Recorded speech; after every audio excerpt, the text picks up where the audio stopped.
Hey everyone, so I wanted to do a quick video just sort of introducing like softies and maybe a routine you could go with. So, broadly speaking, vocal warm ups aren't a necessary part of voice training for every single person. That being said, like, nobody's ever suffered from doing vocal warm ups. And while you might not need to do them every single day, they can definitely be useful in finding some sort of relatively new to you configurations that might be kind of useful. So I think next up, or the first thing up, is that we're gonna think about softies a little bit. So softies refer to like a class of sounds, really. They're sort of sounds you can make which make making sounds kind of easier. So maybe when you've kind of like done voice training stuff, they've told you to do humming and things like that. Normally that's going to be because it's a softie. And what makes a softie is something that, it's like it slows down the air a little bit. So like when we do a humming sound, all of that air suddenly has to come out of our nose rather than kind of like the more open and free flowing mouth space. Other softies might include things like making a kind of soft ooh, and they might even go kind of the other way. They might be like a lip trill, blowing bubbles in water. I don't have a straw as a demo right now, so we'll have to leave that one out, but much like you might expect, just a teeny tiny bit of water, 1 to 2 centimeters, nothing deeper than that. You don't want to be like drowning yourself in water, and you just have the tip of the straw just under the water, and you're using it to have a relatively light amount of resistance. You're not looking to kind of like really have to push really hard to get sound to come out of there, generally speaking. Other sounds that might be potentially useful: Z sounds, Z, V sounds, and zh. There are more that we could go into, but those are the ones that I find myself using the most. Now, you might wonder why you use a softie in the first place, and that's just like I said, it makes phonation a little bit easier. It makes making sounds a little bit easier. But the reason we're interested in them is because two main reasons. One, they let you test your voice in different pressure environments. So what I mean by that is like when we talk, when we go from one vowel sound to another, when we use different consonants, the pressure in our vocal tract is constantly changing. If we can practice in a few very different kind of like environments, it can make it a little bit easier to get used to how to like navigate producing sound when stuff's changing. So that's maybe the secondary reason why we're potentially interested in them. The main reason we're interested in softies is because of that sort of like restriction of the air effect in a very, very like gentle and kind way to the vocal folds.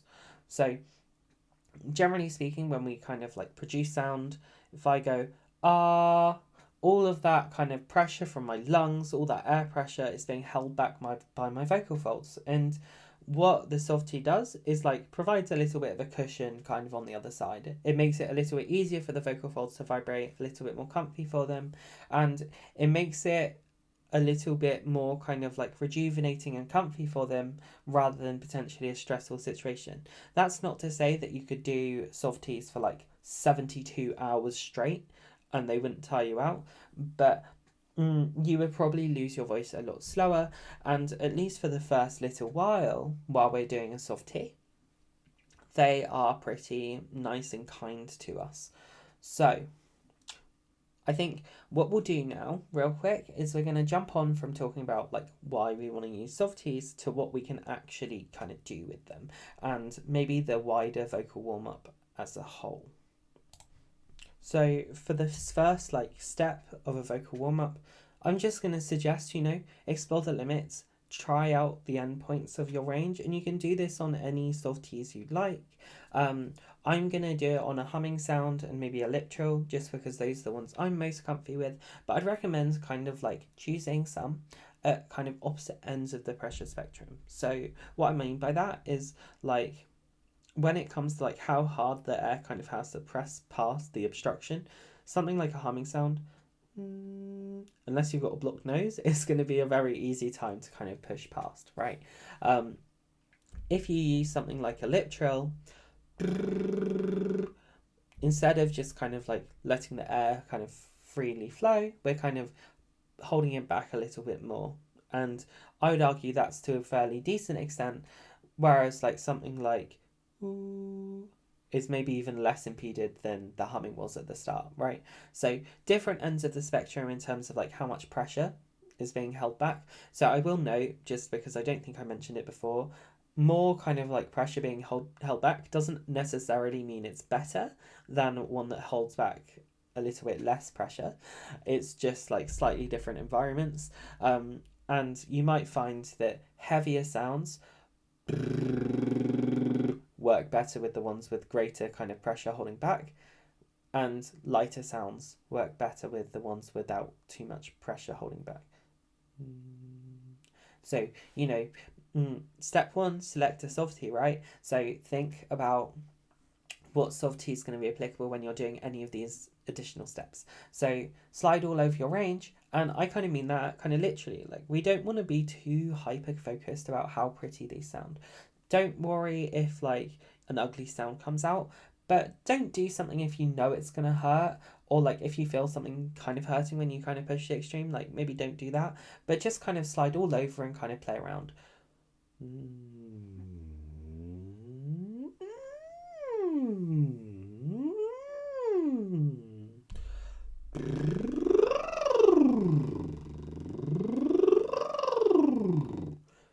Just everywhere, anywhere, all at once, all over the place. That's not the size of that film, but yeah, so just kind of slide all over your range and kind of play around with that. You can do that for as long as you like. I'd recommend doing it for like maybe 10, 20, 30 seconds, just sliding around and getting a little bit warmed up. It's not like a super tight exercise, that one. It's just sort of like, yeah, I'm exploring, I'm trying things out. So, all right, let's move on to the next one then. Okay, so next up, gradual glides. These are kind of what they sound like. The goal of this is just that we want it to be a relatively kind of smooth experience.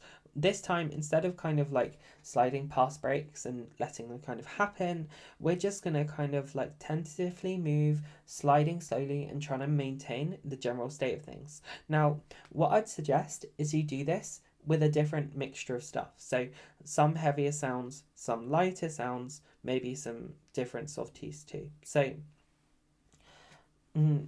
just start wherever's comfy, and I'm going to start with a humming sound on the lighter side.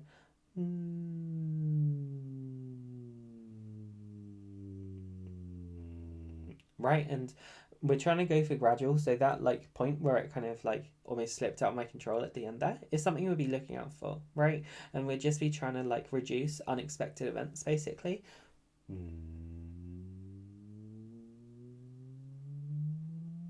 Right, and you can hear those little pops coming into my voice. Ideally, these wouldn't happen. It's not the end of the world if stuff like that does happen, but if it's kind of like happening more frequently in one part of your voice, then that's the kind of thing you might want to just kind of like slide around in that range and see if you can get them to disappear a little bit.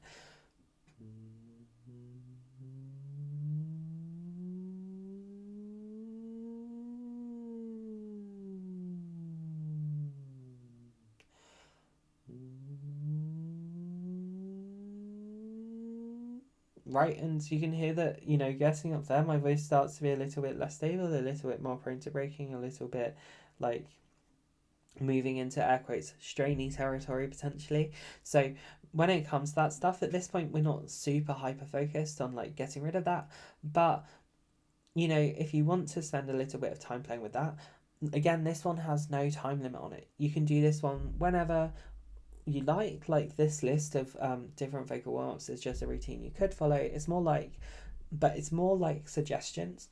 Apparently my voice is a little bit rough, bit of mucus. Very demure, very very mindful. So we're not super worried about doing this all at the same time necessarily, but if you had like a free 20 seconds, this is the kind of thing you could just pop into and play around with sliding around with. So we did a super light version. Now I'm going to go for a heavier version. And again, we're trying to go for that slow and steady vibe.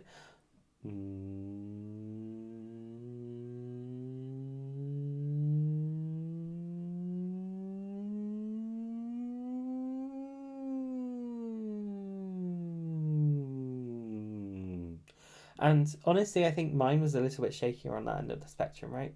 And this isn't like the very weightiest sound that I could ever weight, you know, like I'm not necessarily going to the very, very, very extreme, but it doesn't hurt to like explore those bits every so often. So, and now I'm just going to repeat a similar thing just on a lip trill. I'm actually going to do light this time first, actually. If I can.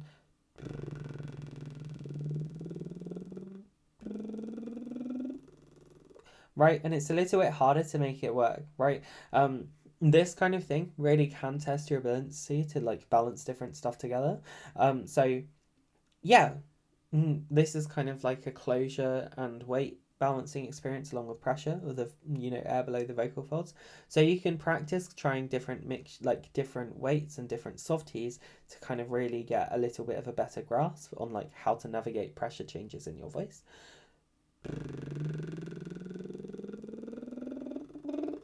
Right, and you can hear there that it's again getting into that range where it wants to cut out.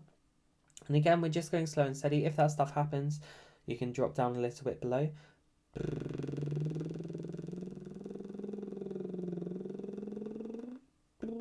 And apparently the lip trill wanted to fail there.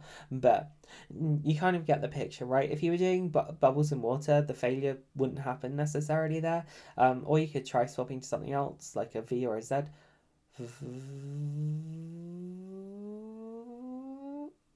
Right, and I actually found that going for that slightly higher impedance version made it a little bit easier to get a little bit higher on the slide, right?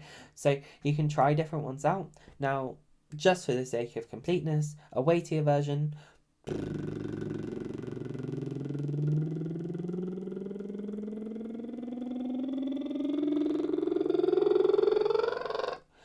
And in fact, it started getting a little bit rough towards the end there. And that we'd probably want to stop before I got to that point. But we're sort of like just doing our gradual slides again. And we're looking out for like big changes happening suddenly in our control. So next up, we have our kind of pitch wiggles. Now, people are kind of like, Addy, why they called this is very strange.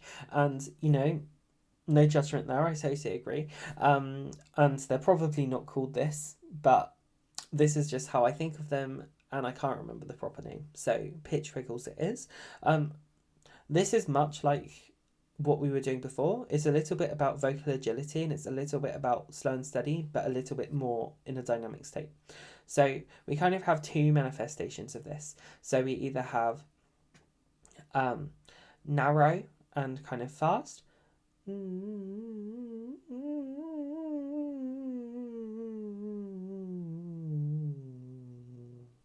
One mo. Okay, so what should be blasting you in the face right now is a spectrogram, and I'm hoping that, yeah, so that should have the range that we're looking at in. So, you might not be familiar with what a spectrogram is, and for the most part, they're not that necessary. But I just want you to show you the sort of shape we're looking for when it comes to these. So,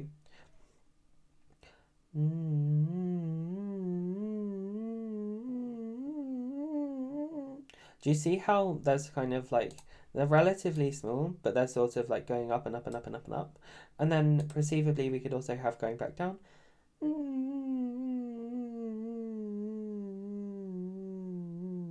So you see that is like actually a kind of like little, almost like a wave that's kind of like displaced diagonally or something, right? So we're looking for that sort of like general kind of like, there are distinct sections. What we're not looking for is something like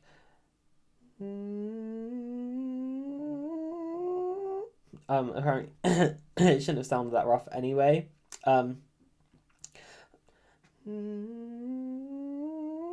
like, yeah, we don't want it in like kind of janky steps. We want that kind of like going up and down, but being able to do sort of like the more narrow and fast changes too, right? So that's the only reason I pulled that one up. And if we were doing the slow and steady version, as you might expect, we're doing a similar thing, but it's narrower and kind of slower. Yeah, wider and slower, yeah.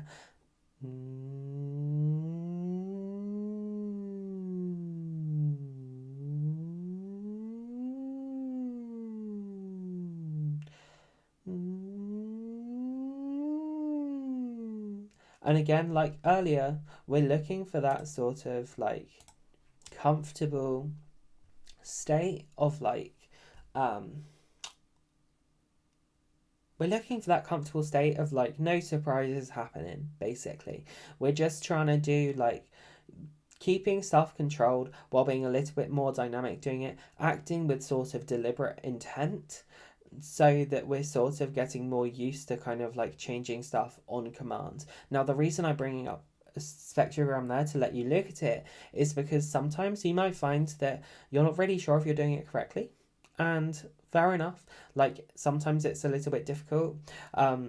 If you're really struggling with this one, I'd recommend sort of starting off with sort of like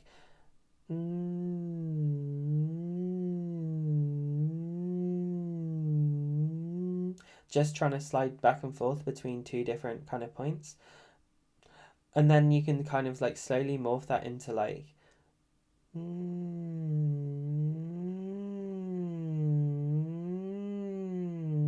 and you see how I've like slightly increased the kind of width of it almost, like I'm going a little bit further.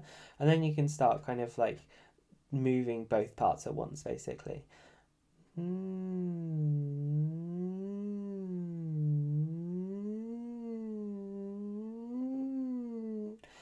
So you can start moving towards that sort of like, oh, I'm just moving the kind of bottom up. And from there, if you kind of get that motion down when you're doing it a little bit slower, you can start moving towards doing it a little bit faster as well. Right, and that's the kind of direction we want to go in. Obviously, those ugly sounds that we got at the end there from me, we do not want to replicate them if possible. We want all of our sounds to be lovely and perfect. That said, they're not always going to be. If they're not lovely and perfect, then it just is what it is. If something hurts, if something feels uncomfy, don't force yourself to do it. Try and find somewhere in your range that feels a little bit better.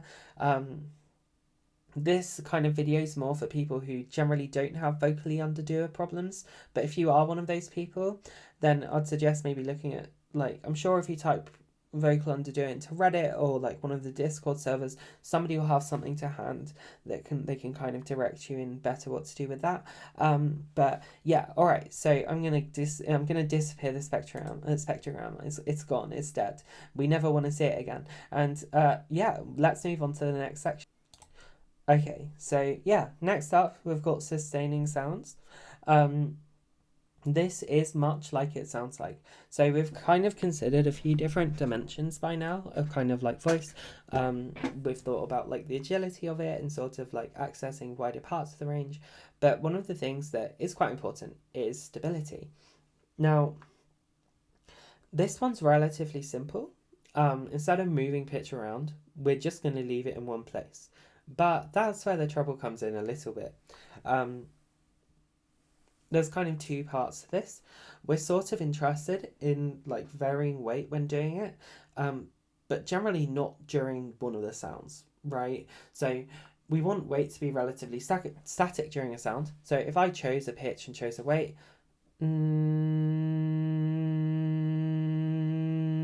you can hear that there's not too much change going on. Maybe there's a teeny tiny little bit of wavering going on, but it's relatively stable. Now, step one of this sustaining sound stuff is to sustain the sound for kind of as long as we can.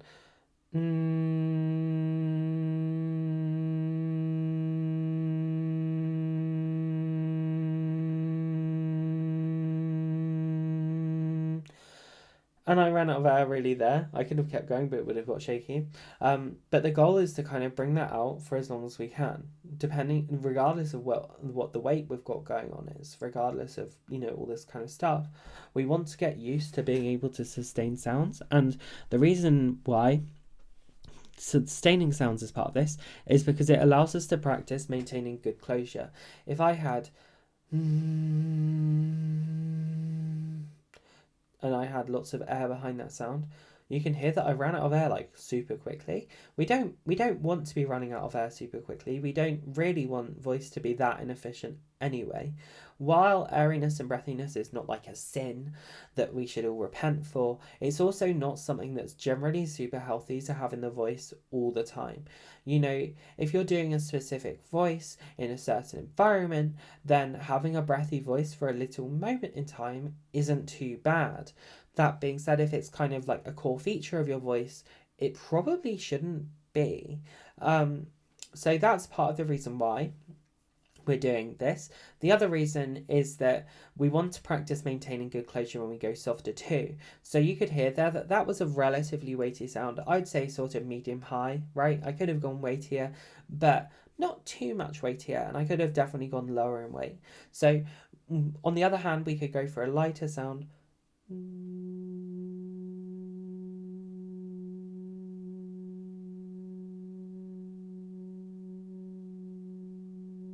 And you can hear that, you know, maybe it's a little bit easier to maintain this for longer, but it's also maybe a little bit less stable. So what we want to practice doing is sort of trying out successively kind of softer sounds and kind of like exploring the limit in that direction. Now this is going to be more applicable to trans femme people, so I will just put that out there, but there's not really much harm that comes by learning how to maintain good closure on low weight. And then you can sort of like practice maintaining good closure in other places that are potentially less familiar too. So there's no harm in kind of exploring this if you aren't trans femme, but I figured I'd just say that is probably more relevant to trans femmes before. You know, you're like, oh, I've done this for 267 hours now, and I can finally see the light. Oh no, wait. Ugh.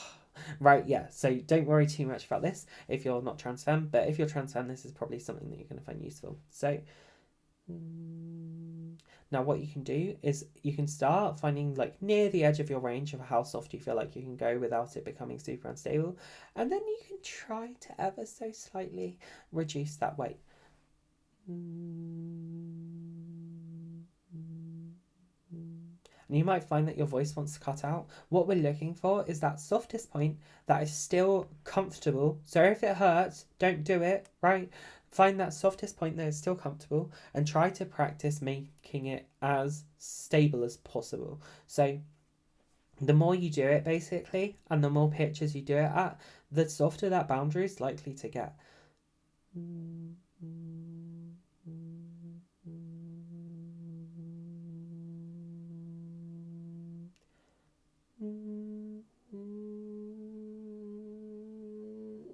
And you can hear there that it was starting to go in a little bit of a not so great direction. So you want to be careful with this. I was doing it on humming sounds there, but you can also explore this particular thing, at least the reducing to find that point on something like a V sound or a Z sound, because you can use the sh kind of parts of those sounds as a kind of like indicator of how much air you're using, which is another part of this as well.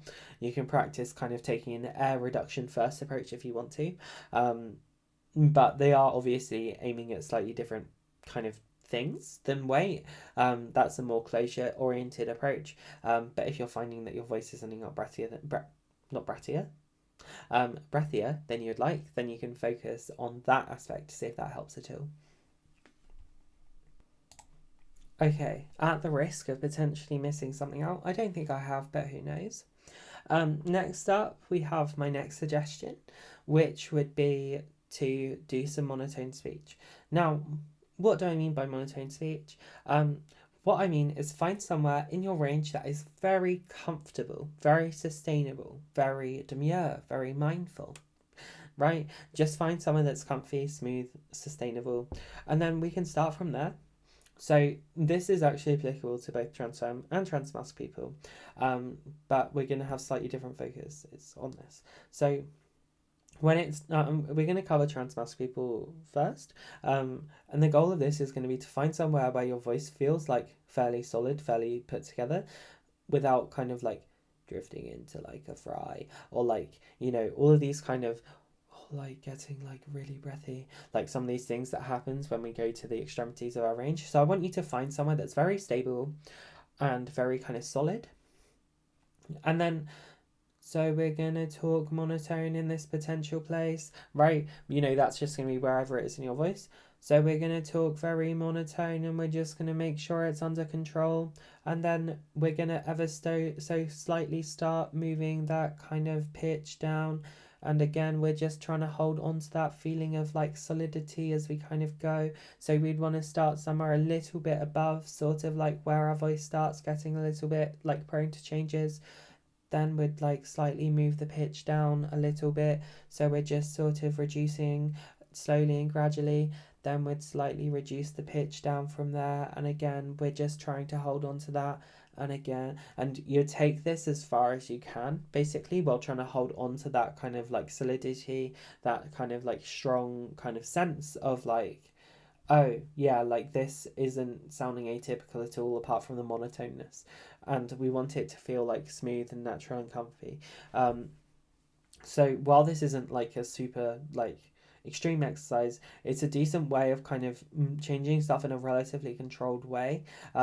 Honestly, I have to thank Sumi for the inspiration for this like general monotony speech, specifically in the case of like, you know, gradually expanding the comfy zone of pitch ranges kind of stuff, at least that very particular manifestation. But I would recommend this for transmass people if you're like the kind of person who finds that stuff kind of goes a little bit crazy when you get to the edges of your range. So with this, you can take a very sort of monotone kind of state, and then ever so slightly you change where you are, just like a little change. We don't want to kind of make a big jump, because like the vibes and the feelings and different zones of your voice will kind of change. Now let's talk about trans femme folks. So in this scenario, it's much the same as the other way around. We sort of choose a place. So we kind of start talking monotone, somewhere that's very comfy and very like sustainable. It doesn't want to be tiring, it doesn't want to be uncomfy, no kind of extra breathiness, no roughness, like the smoothest, bestest part of your voice that you can produce. And when I say bestest, I don't mean like subjectively, I mean more like most comfortable. So just like that default place where your voice, that default place where your voice wants to default to. Probably not that, I'd imagine. So although it could be, we just want to go for that default comfy place, all right? And then, so we sort of like start off at the default place, and then we slightly raise the pitch up, and hopefully it should still be comfortable. Then we slightly raise the pitch up, then we slightly raise the pitch up, then we slightly raise the pitch up, and you know, it should still feel quite sustainable when doing it here. You can hear that my voice is ever so slightly kind of cutting in and out at points. This would be a sign that I'd want to slightly reduce the pitch again to somewhere where I'm more certain of the solidity of the voice. And then if I feel like that's very solid and very kind of consistent, then again I can slightly raise the pitch up and practice holding on to that.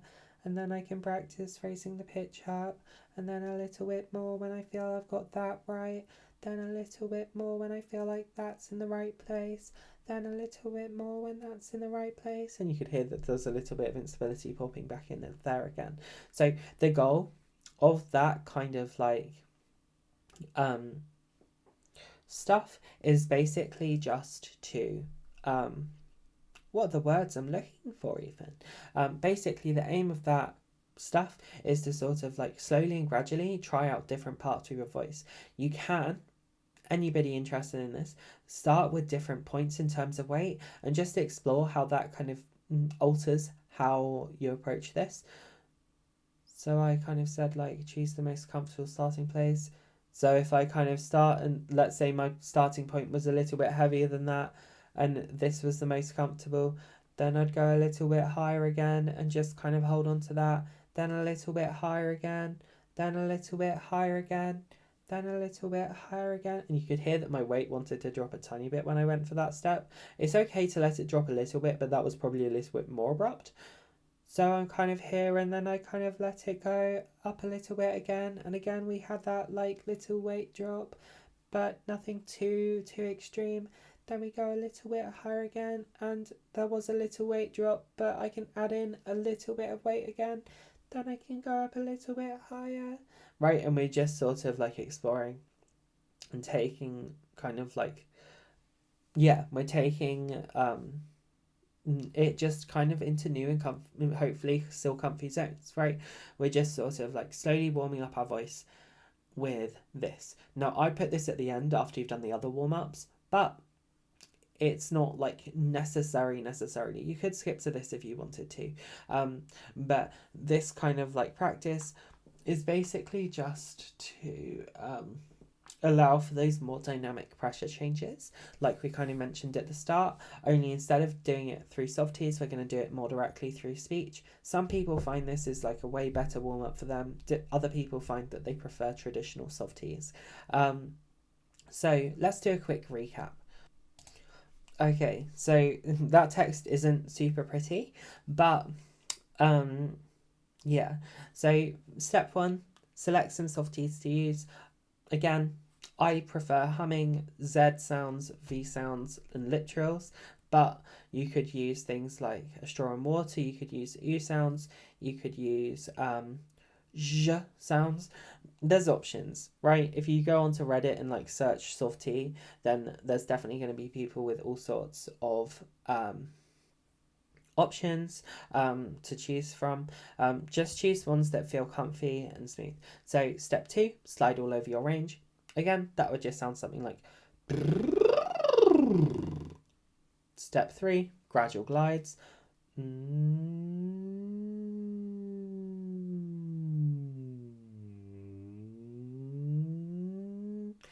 Probably a little bit slower than that, but if everything seems smooth as you go and there's no like little jumps, then it's all right to speed up a little bit. Just you do want to make sure that you're paying attention for that.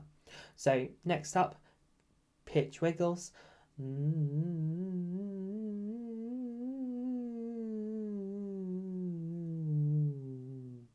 And then the slow and steady version.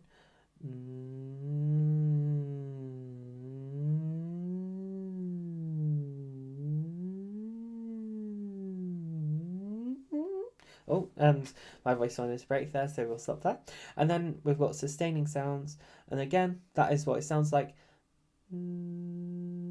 Start with sounds that feel kind of consistent and comfy, and then branch out. And then step 6, monotone speech. Simple as it sounds, just kind of practice by starting monotone and then slightly changing the pitch around from that point. So at the very end here, I will just leave a note for vocal underdoers.